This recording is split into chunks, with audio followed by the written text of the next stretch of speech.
Clelt didn't know why he kept returning. Maybe it was habit now. Maybe he was chasing something he couldn't name. Or maybe it was because every time he thought about the lantern, he didn't just see light. He saw the way Leyra had looked when she said, "I didn't mean to ruin it." So he went back. The third night, they met again without planning it.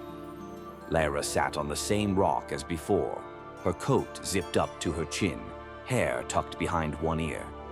She didn't smile when she saw him, but she didn't look away either. "You came back," she said. "Yeah," Clelt answered. "Didn't think I'd be the only one." They didn't speak for a while, just watched the river. It whispered over stones like it had secrets only water could carry.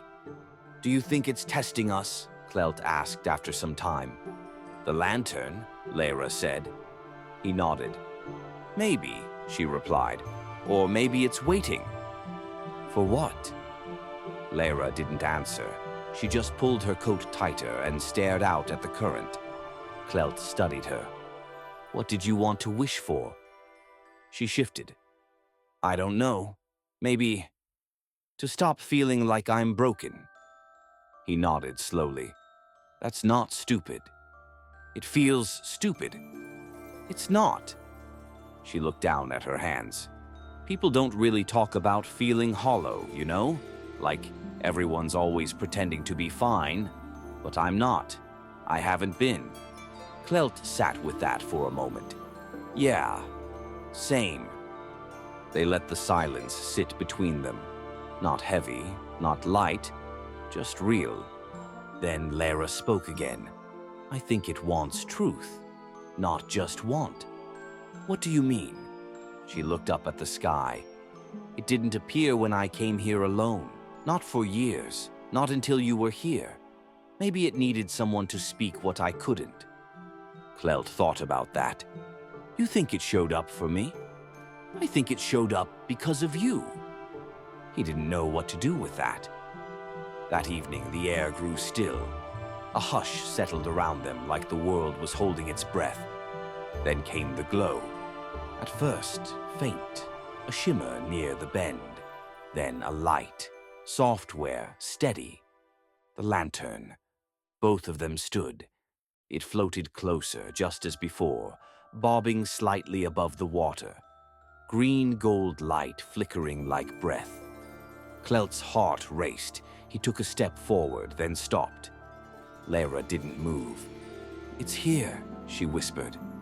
"Yeah," he replied. They stood side by side, shoulders just inches apart. Then Leyra turned to him. "One of us has to go." "What?"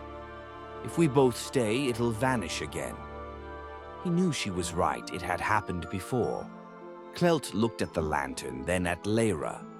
"You deserve it." "So do you." He hesitated, then stepped back. "Say it," he said. "Whatever it is." She stared at him. "What if I don't get it?"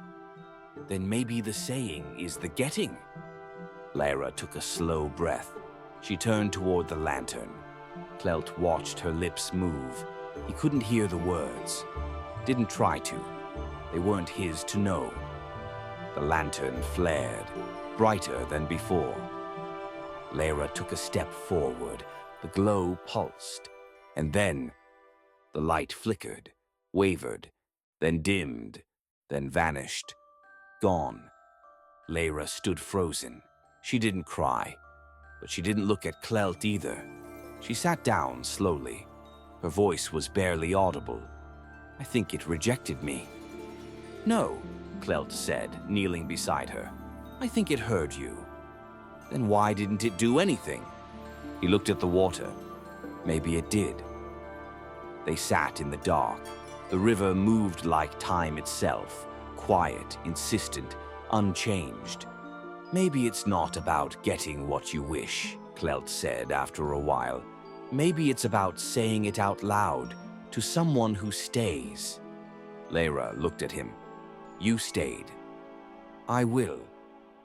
A long silence followed, and then she smiled, just a little.